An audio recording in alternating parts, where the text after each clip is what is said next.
Welcome to another episode of the Wandering Watercolor. Today we are painting the second page of the Complete Beginner's Guide to Watercolor Painting. Let's get started. Okay, so this is the second page, and what we will be painting today is, or the technique rather, is the flat wash technique. So we did do a little bit of that on the last page, but we'll go more in depth here.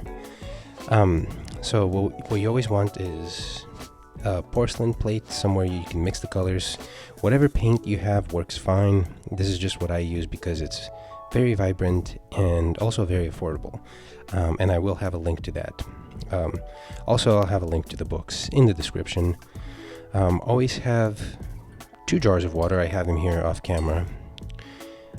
Any brush works. I'll also have links to that if you need it. And paper towel, a rag, anything that you can use to dry off your brush or painting if you need to.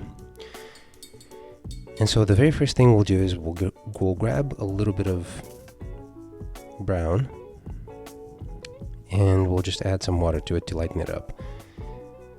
Now, since we already understand the relationship between water and paint in watercolor painting, it should be easier for us to just kind of manage the amount of paint that we're using versus the amount of water. Now, this chair here, we're just going to do a flat wash. A flat wash is basically where you just fill it in very evenly, almost like you're using a marker. And this is often a technique that's used to just kind of block in color, to kind of give the base, the foundation of what color the object will be. And we're just laying it in. This is a wooden chair. We're just laying it in very even. Just imagine almost like you're using a marker. That's the whole goal. It's just an evenly filled area, and you can always add on top of that. And that's really the benefit to doing this first, is that you can build on top of it. You can kind of set the tone for how light or dark something will be, as well as the color. Now remember, with watercolor, everything always dries lighter, so this will dry a little lighter than what it looks like right now. And while that's drying, we will go ahead and move on to this little salt shaker here. We'll grab some blue.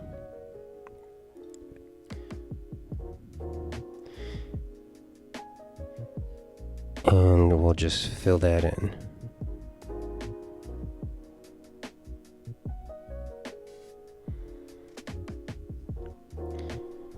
And that's it. We'll just let that dry. I'll rinse off my brush. And now for this arm that's flexing over here. Obviously, this, an arm, a complex object like an arm and a hand, they all have a lot of different surfaces. So you may initially think to yourself that it may be counterproductive, or counterintuitive rather, to do a flat wash. So the reason I added this complicated rounded object on here is just so that you can see how a flat wash can be beneficial when establishing the foundation for any object. So what we'll do is we'll grab some brown again, but this time we're going to add a lot of water. We want this to be very light. Very, very light. I often mix skin tones by using some brown or some red, orange, and yellow. Just any combination of those. So this is a very light brown, and what we'll do is we'll grab a little bit of red here. Just a little bit, not too much, maybe a little more. Kind of mix it in, make it look a little closer to a skin tone. A little bit of orange, actually. That will also help. A little more red. See, that may be that may be a bit too much. We'll remedy that with a little bit of orange.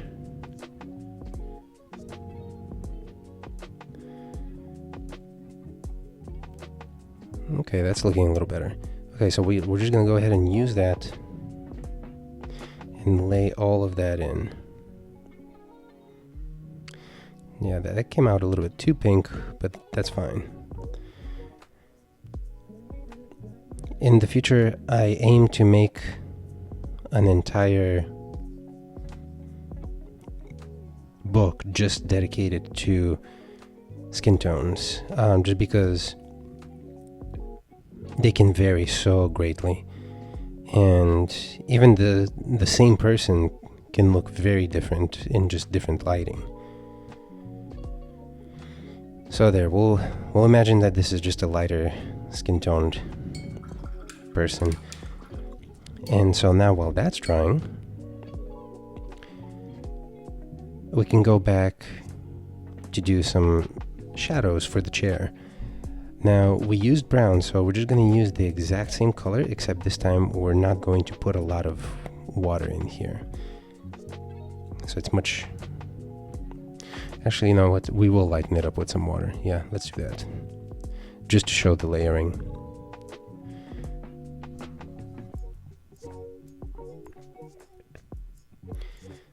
So, yeah. So this is a mix of the same color with just a little more pigment. So, like, for example, we can go ahead and block in this one back here, this chair leg. And then we'll do this side. And I always really like this stage of the painting because you basically see it transform into a more three-dimensional object in front of your eyes. So it immediately starts looking more three-dimensional when you start laying in the second layer of shadow. And just kind of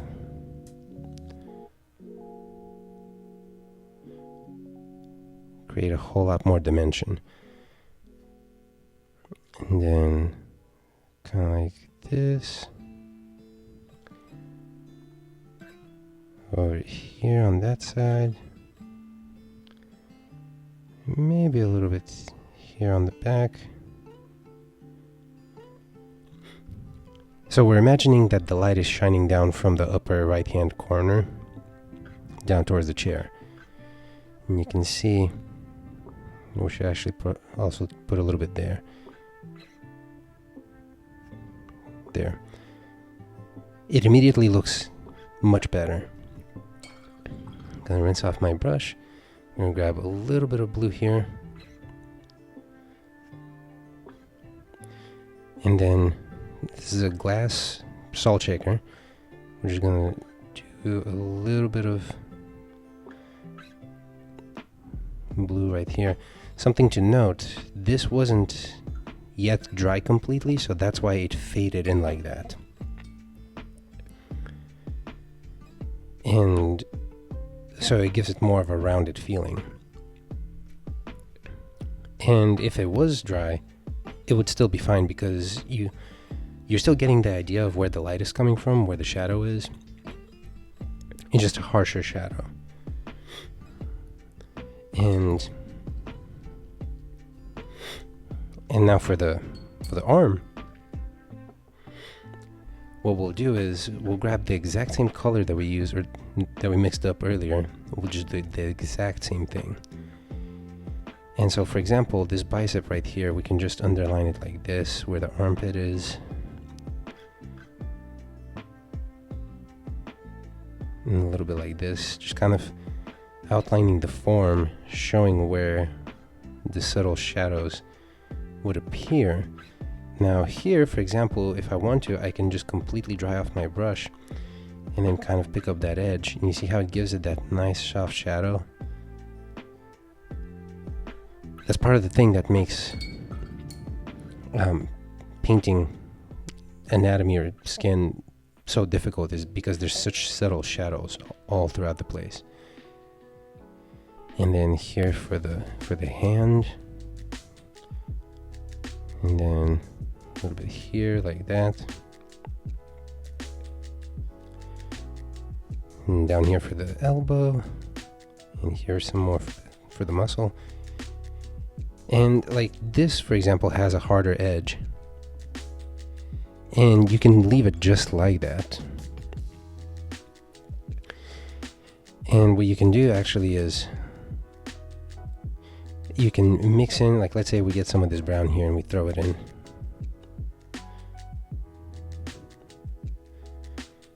And then we get a little more red.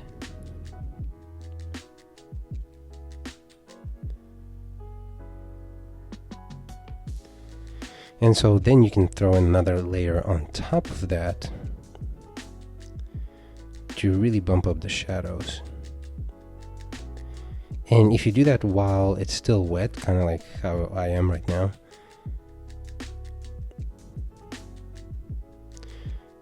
you can get better fading in the shadows. Like for example, if I put some up here.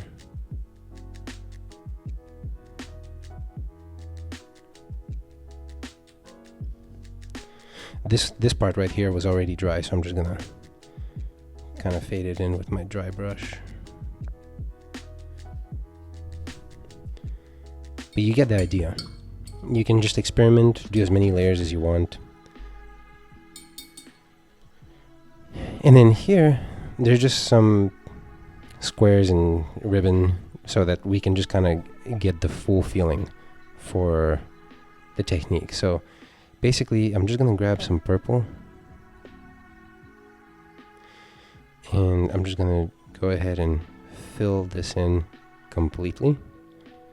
I'm not adding texture or shading right now. It's just a flat wash, like we talked in the beginning. It's just a complete flat wash. That way, we can add the shadows later to give the sense of form.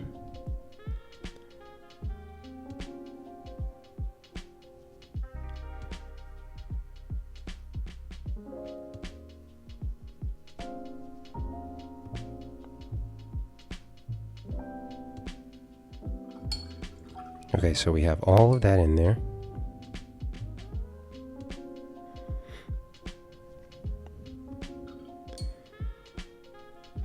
And then this is just a flat layer of blue.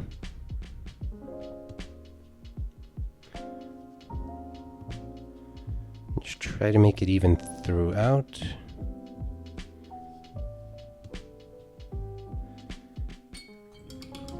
Rinse that off.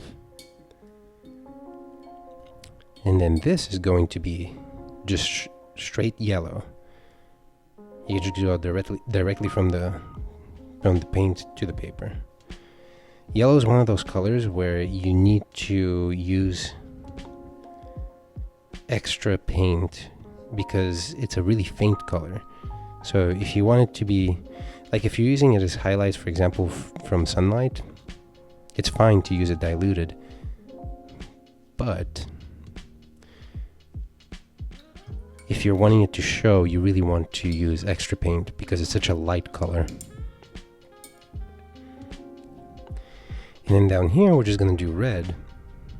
But what we're going to do is, sometimes red ends up being closer to like rose or like a little more on the pink side. So if you want to remedy that, you can add just a little bit of orange. Just pulls it back a bit, makes it a little more just straight red. And that's what we're using here. We're just going to go directly over and fill that in with a nice even wash.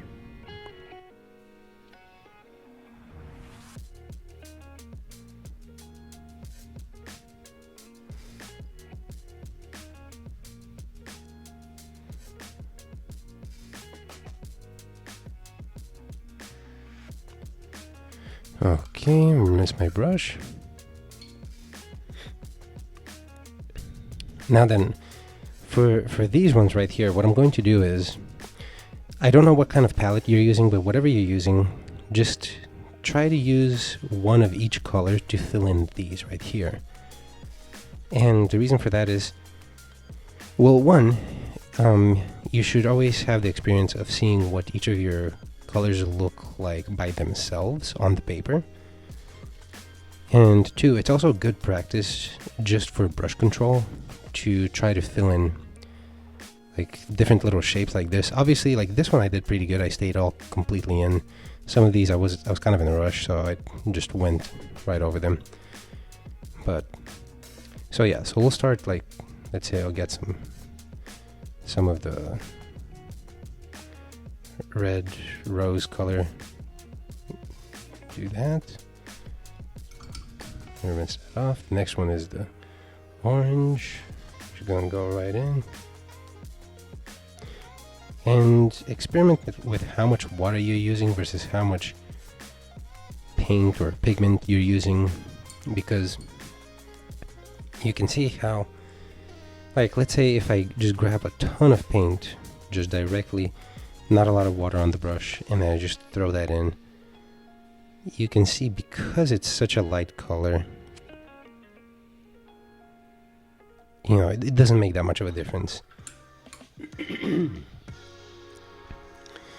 But then, like, let's say if I get green and I pick up a bunch just directly from the paint pan with not a lot of water, so it's just a lot of paint on the brush, you can see the difference of how strong that color looks. I'm going to rinse off my brush. In contrast, let's say I just dab the blue just a little bit. I'm not using a lot here. You see how much lighter that looks. That's one thing that I always like to think about while I'm painting, is just how much more intense a color can look. Like, for example, same thing, but I'm not rinsing my brush or anything. I'm just going directly for the paint. I'm just going directly and I'm getting as much as I can on the brush. And then, like, let's say if I go ahead and put it in, look, that's so much stronger.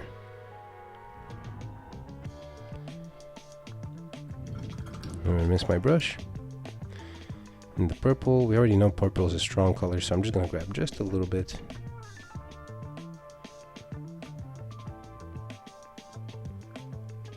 We have that.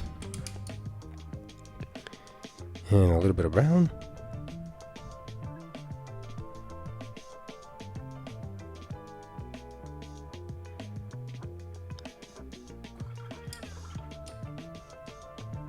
And then get a little bit of, see, oh yeah, this is a good example. So with the black, if you just grab, oh man, that's too much. If you just grab a little bit and use mostly water, you can get some nice gray shades if you want to do, like, you know, anything metal or stone. But this is the exact same color. I'm just getting directly from the pan and I'm barely using any water. I'm just grabbing it directly, using a ton of paint. Now look at the difference. It just completely blocks out everything. I mean, it's almost like using ink. And so these two are the exact same color, but look at what a dramatic difference that is. Oh, and I just realized I forgot to put some for the salt shaker here.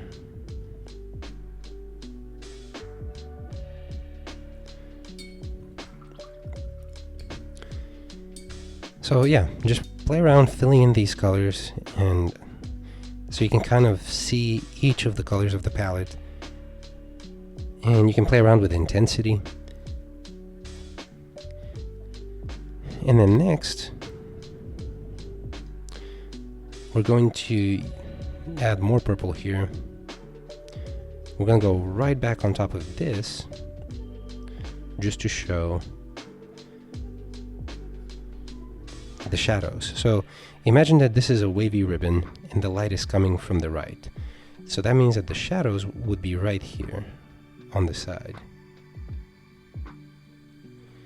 Now, I'm not going to fade out the edges of these shadows. Just imagine that they're harsh shadows.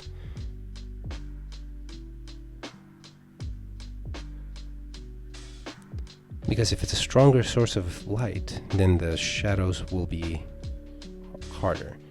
Meaning that, you know, if the light source is closer, it definitely makes them the edges of the shadows harder, as well as depending on how strong the light itself is. So you immediately see how we just created that dimension in there. It immediately gives it the feeling of, okay, there's a wave going on, there's the light from this side, and if we want to amp it up a little more, we can grab a little bit of the black, kind of mix it in here, and then just add some shadow underneath. Like, let's say if it's laying flat on the ground, we would just use some shadow right here.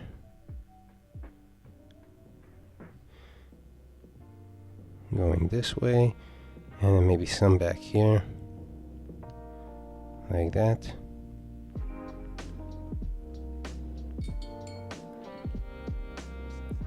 And you see just how adding that little bit in there really makes it feel like, okay, this is like on the ground, there's shadow underneath, there's shadow in the ribbons, in the ripples. And yeah, that's pretty much it. So you can always, you know, if you wanted to, you can always just practice and experiment, maybe adding a little more shadow. Like, see, this is paint that I got directly from the paint cup, and throwing all that in here, you can see it drastically changes. Like, it makes it much more dramatic lighting. For example, you could play around with that, play around with this, or adding more shadows here or there, and just see how layering it really gives a very different feeling. Okay, well, that's it for this one, and I'll see you on the next one.